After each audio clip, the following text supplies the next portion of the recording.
Hello and welcome, everyone. I am Vander Gack, Northeast SARE's communication specialist. This is the large grant pre-proposal Q&A session. We are going to be covering a lot of great stuff today. We're going to start with a summary of all of our different programs, and then we're going to move into individual breakout rooms after that. So you get the opportunity to connect directly with the grant administrators who you would be working with through the program. One of the really cool things about this is you'll be able to move around during those sessions as well, so you can get a good sense of what it is you like. We are recording this, and the answers will be available on our website. And I am going to get a quick welcome poll going here, and then we can do a little round of introductions from the staff. So yes, Vander Gack, they, them, communication specialists.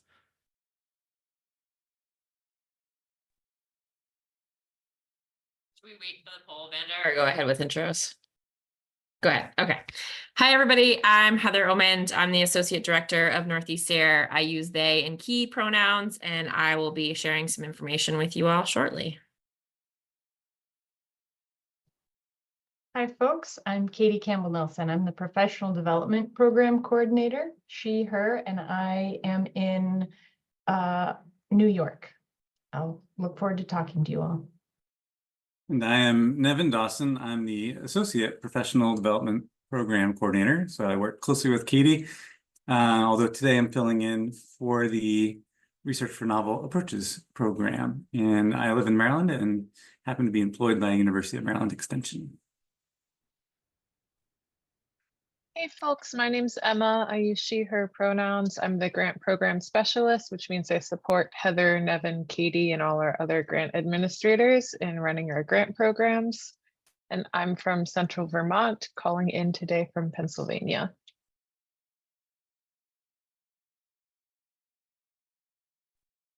Hi, everyone. I'm Shanice Austin. I am the co-director for Fresh New London. My pronouns are she, her, and I am located in Connecticut, southeastern Connecticut.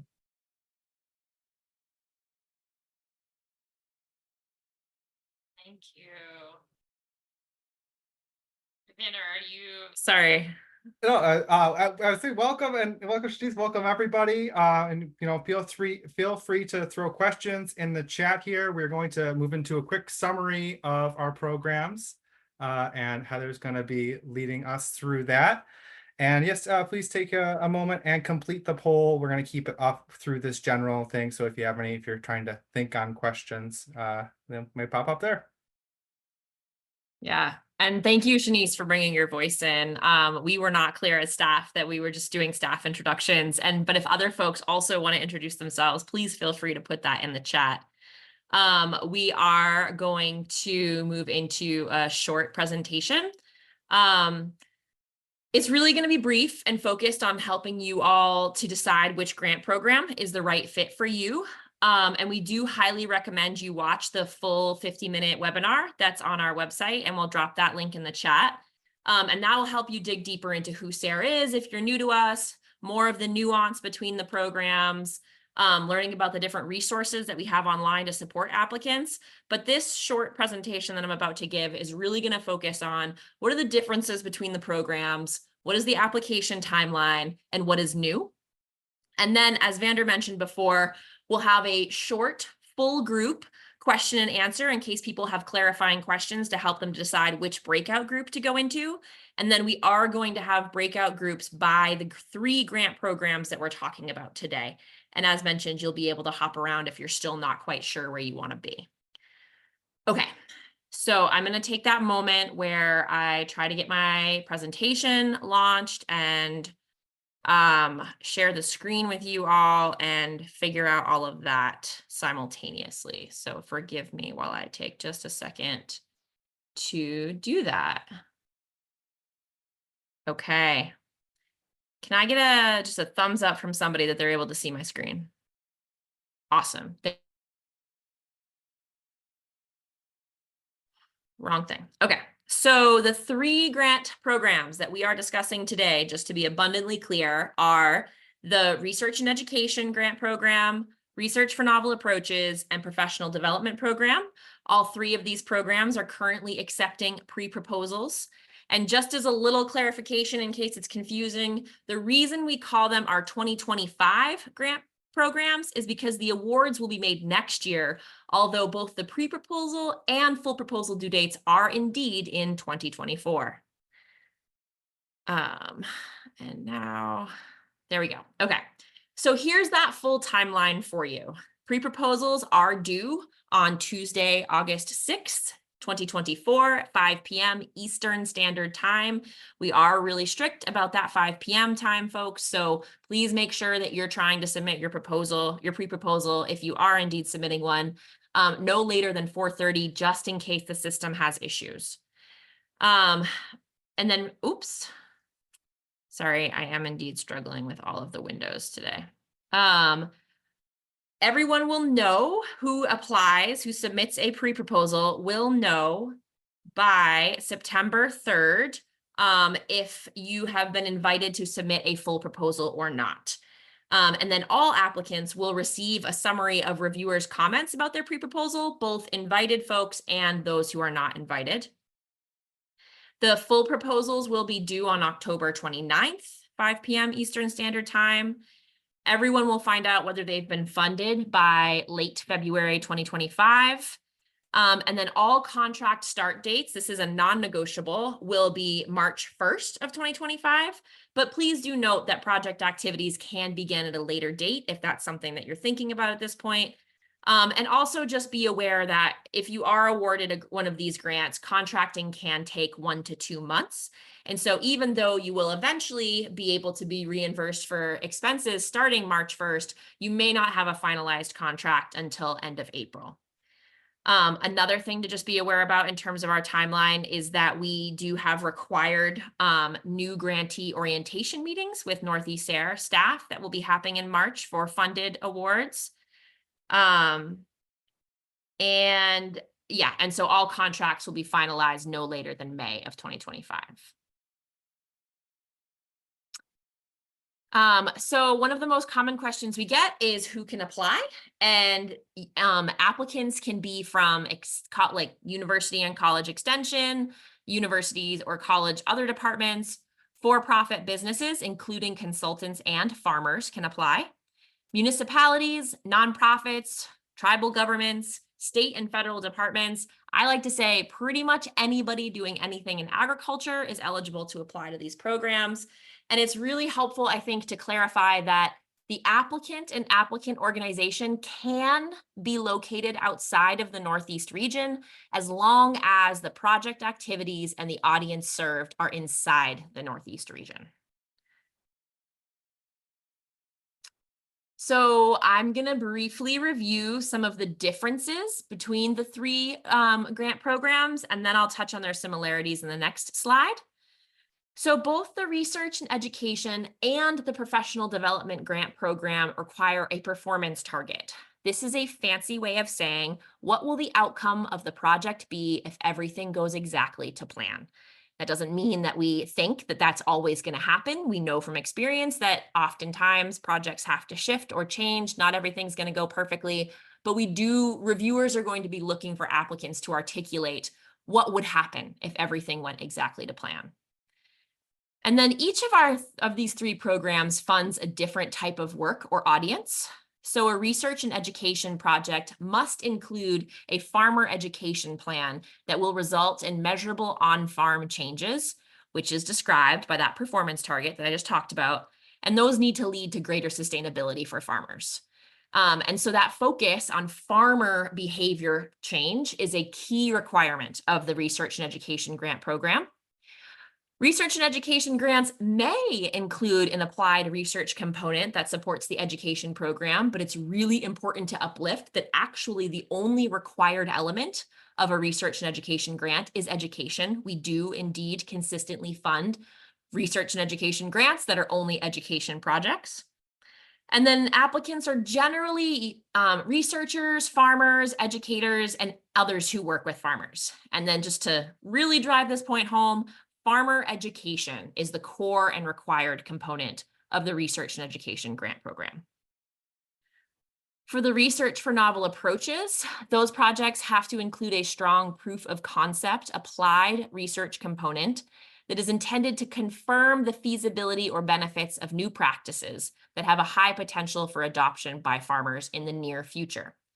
Applicants are generally researchers and can come from any of those eligible organizations mentioned on the previous slide, including community organizations, consultants, or traditional research institutions. And it is important to note that we do have farmers that have gotten Research for Novel Approaches projects. And again, the core focus of this is research that's almost ready for farmer adoption, but not quite, needs some more research for that final stretch. And then the professional development program provides education for educators and service providers who work with farmers. These service providers use what they've learned through participation in the project in their work with farmers, which is again described by that performance target. Applicants are generally people who work with farmers, educators, and or service providers. And so to differentiate this one very clearly from research and education, education for service providers is the core focus of this program. The minimum funding level for each of these three programs is $30,000, and there is no funding cap for these programs. The upper end of proposals funded are generally around $250,000 for research and education, $200,000 for Research for Novel Approaches, and $150,000 for professional development, depending on the project's complexity and duration. But it is important to note we have funded projects that are above those amounts. It just tends to invite more reviewer scrutiny for those projects. Okay, so here are some of the similarities. For all of these three grant programs, a project duration is going to be between 1 and 3 years. A pre-proposal is required. There is no way to submit a full proposal unless you have been invited to based on an approved pre-proposal. All three programs require an advisory committee. That's not something you have to articulate unless you are invited to submit a full proposal, but it is something to be aware of, that advisory committee has to consist of at least 2 farmers and 1 agricultural service provider, and they should be providing input on the project design and implementation, which of course does impact your proposal.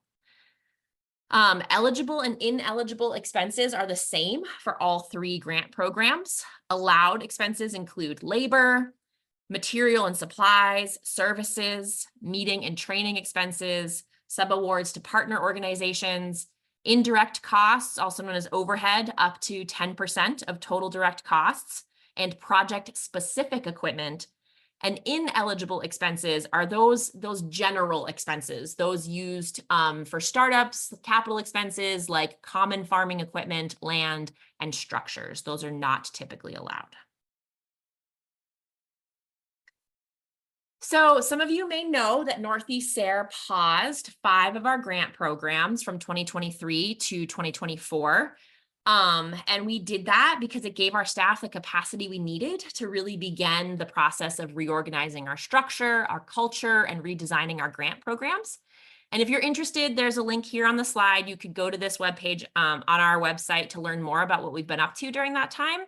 But what we really want to emphasize for you all today is that so far, these 3 grant programs, their calls for proposals are largely unchanged as we continue to work through with working groups the changes that they envision for us.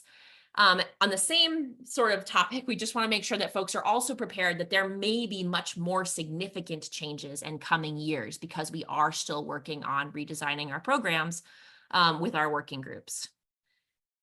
So that being said, I do want to lift up the one probably most significant change we did make in these current calls for pre-proposals, which is that we have reshaped the way that we ask about and score engagement with historically underserved farming communities. We still highly encourage connections with underserved and especially BIPOC farming communities. And there are 2 questions that relate to this in the pre-proposal call.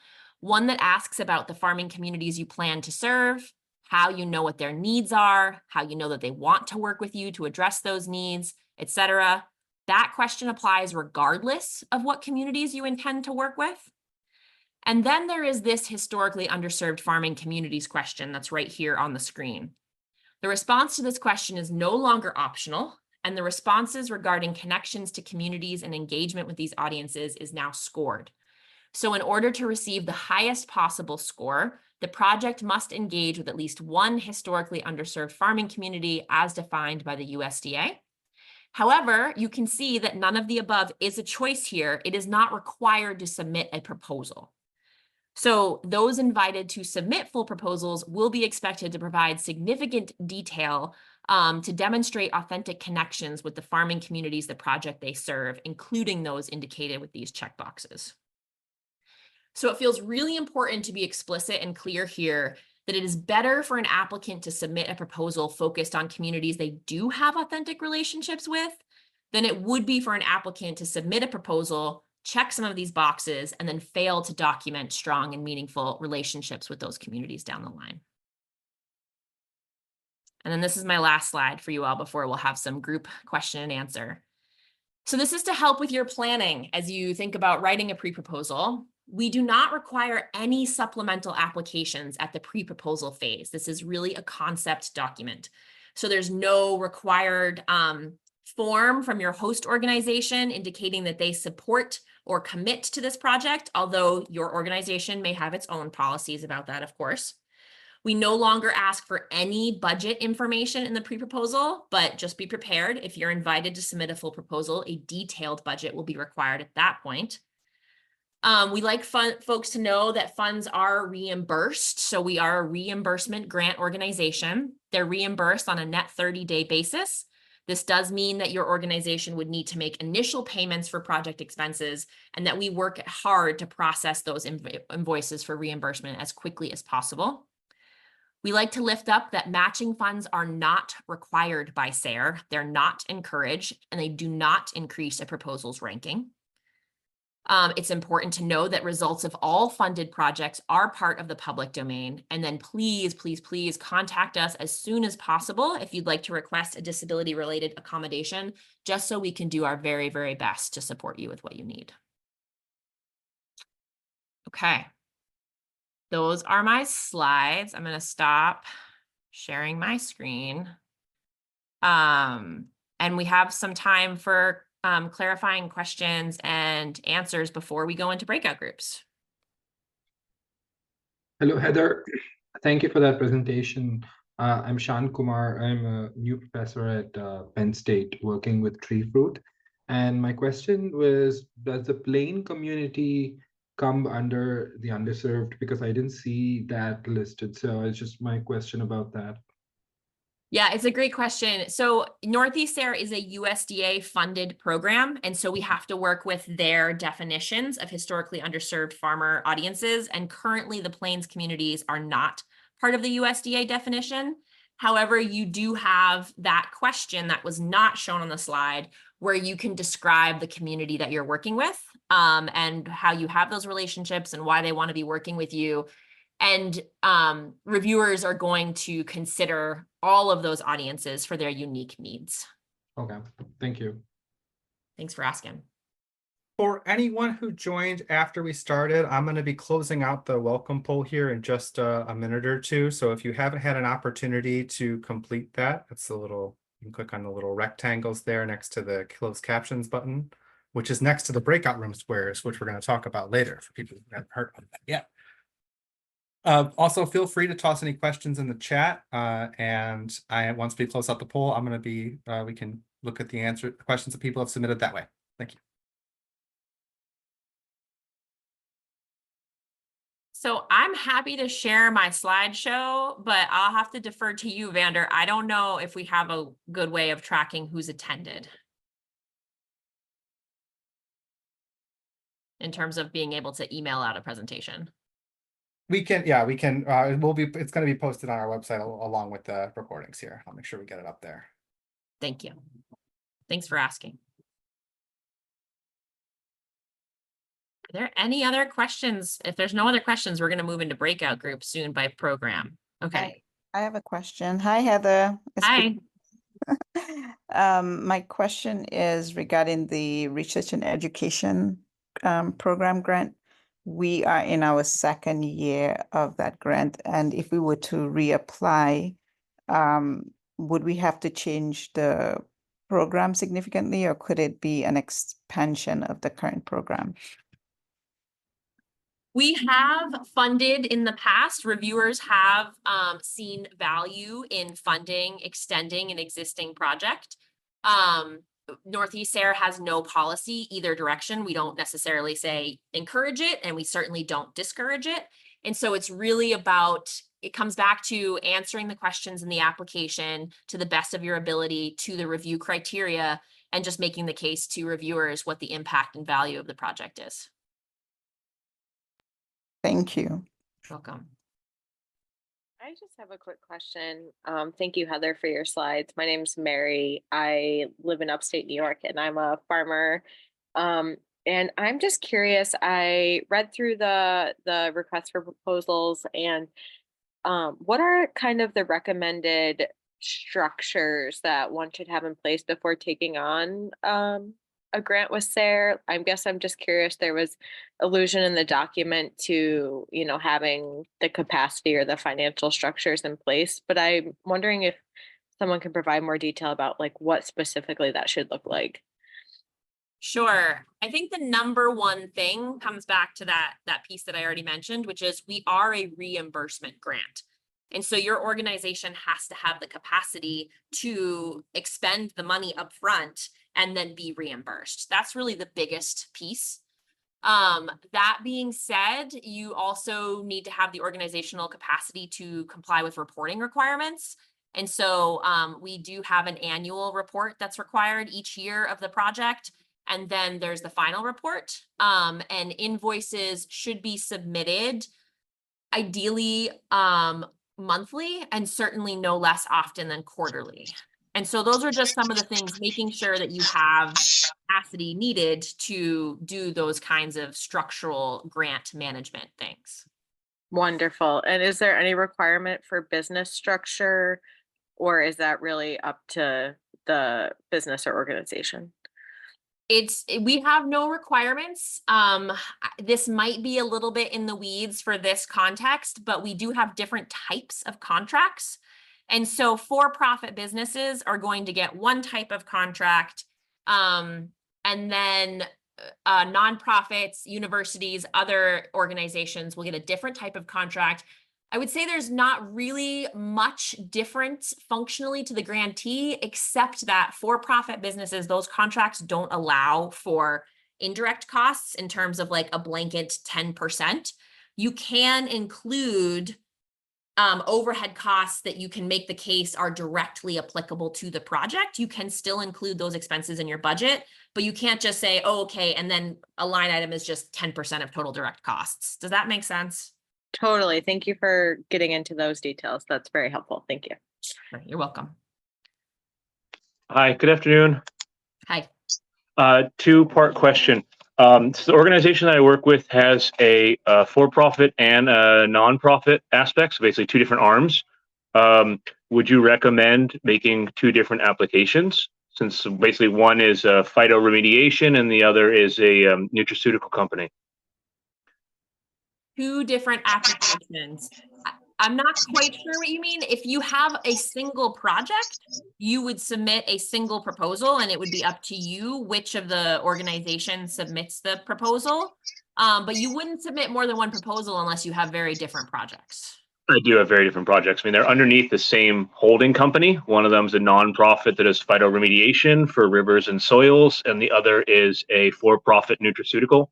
They use the same agricultural products and kind of same base. So that's why they're in the same, underneath the same holding company, so to speak. Yep. So you can submit multiple pre-proposals, but it's worth noting that if you have more than one pre-proposal invited to submit a full proposal, you will have to choose one. And that's true across all three programs. So let's say you submit a professional development pre-proposal, a research and education pre-proposal, and both of them are invited to submit a full proposal, you're going to have to choose only one of them. Okay, and then the second question related to the reimbursement. So I saw that you had 30-day, of submitting every month. If we're trying to bootstrap these operations, meaning, we don't have a ton of cash on board, do you suggest that we have on average like a 45-day cash flow or a 60-day cash flow in order to be able to make sure we can keep going with your, like, if you're submitting bills on a 30-day cycle, are you reimbursing in 2 weeks, or are you reimbursing 30 days after the invoice is submitted? So the University of Vermont is our host organization, and their policy is to reimburse within 30 days of the point that we get the invoice. That Okay. being said, there is occasionally instances where it goes over that. And so I would say a 45 to 60 day is probably a safe bet, but we are always striving to get them out within that 30-day window. Okay, great. Thank you very much. You're welcome. So I'm going to answer Deanna's question in the chat, and then I'm going to address these 2 raised hands, and then we should probably move towards breakout groups just to have enough time. I'll get Gabby's too, but then after that, if we can try to hold questions for the breakout rooms, that would be great. Unless you really, really feel like I can't choose a breakout room unless I get this question answered, then please do put that in the chat. So Deanna asked, for the novel approaches track, what if the project benefits a potential commercial product? Would that disqualify the project? It would not disqualify it. However, please do remember that all project results for funded projects are going to be in the public domain. And if you have more nuanced questions about that, I recommend you get in touch directly with the Novel Approaches grant administrator, who wasn't able to be here today, but her name is Caitlin. We do have a policy that I'm not going to try to articulate off the cuff because I don't have it in front of me, that just explains a little bit about more like what you can expect specifically in terms of what has to be public and where there is a little bit more allowability around some privacy. So that's something I just recommend you get in touch directly with a grant administrator about. Okay. Karen, your hand was up next, I believe.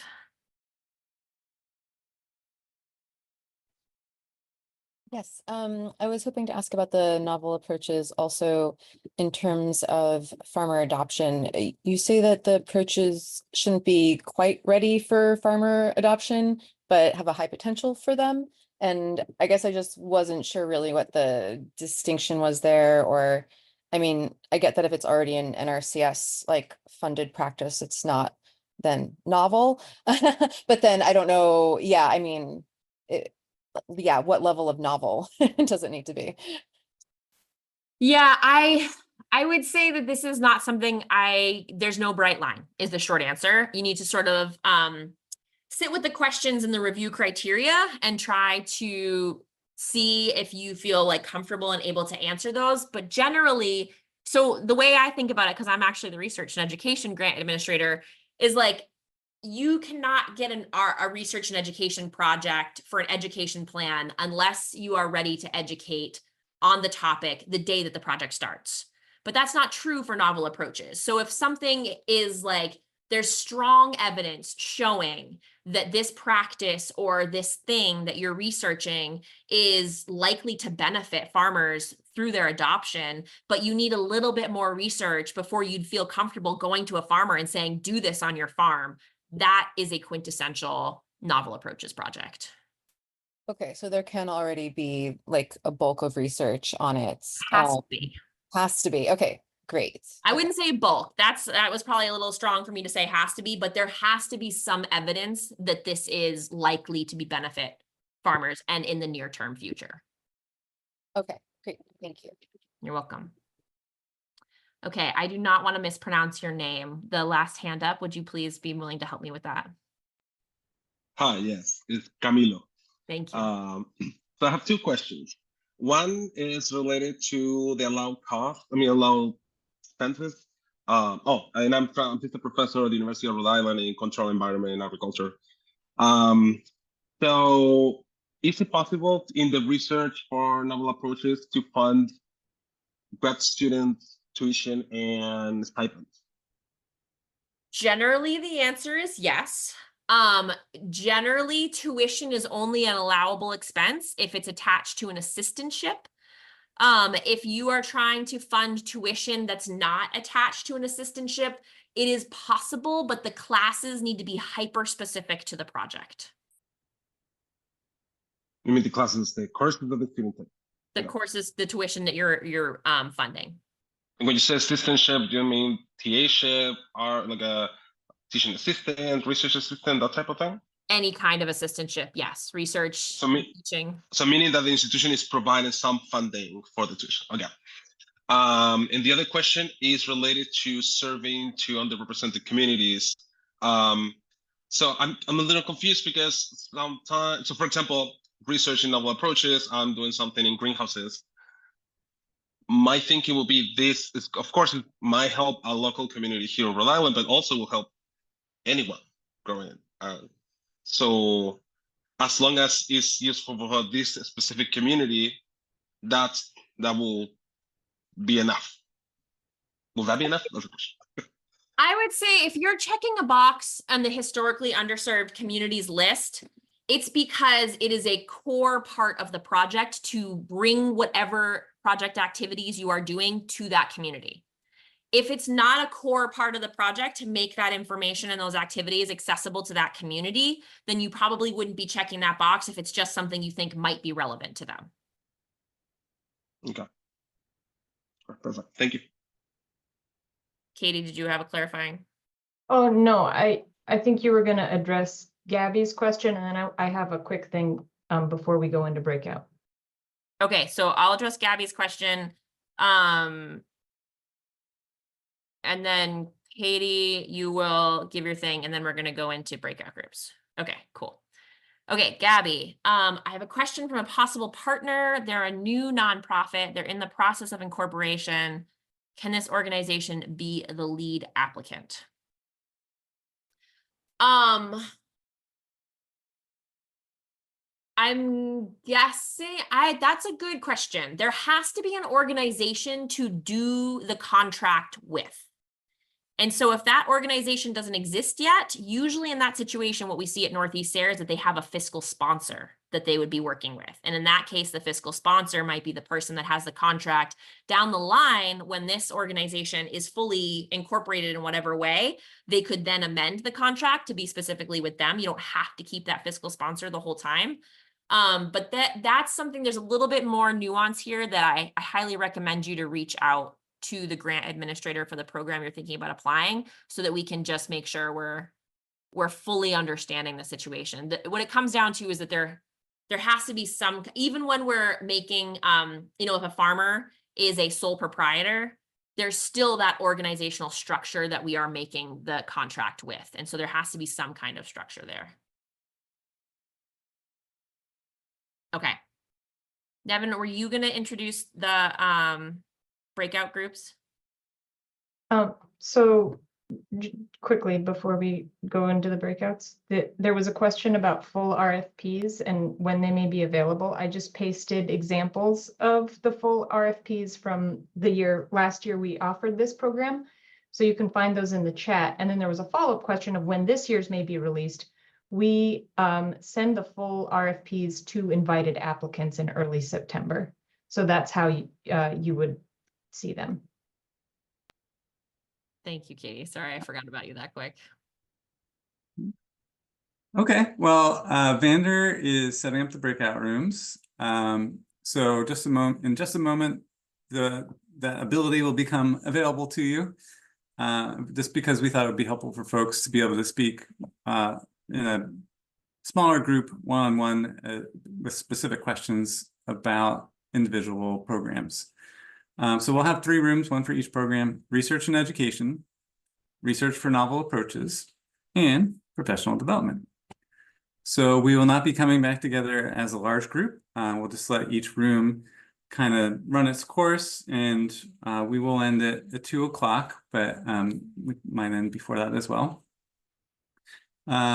So in just a moment, again, that breakout room ability will either pop up at the bottom of your screen, right next to the share button, or you may have to click the more button with 3 dots to see that, depending on how your screen is set up.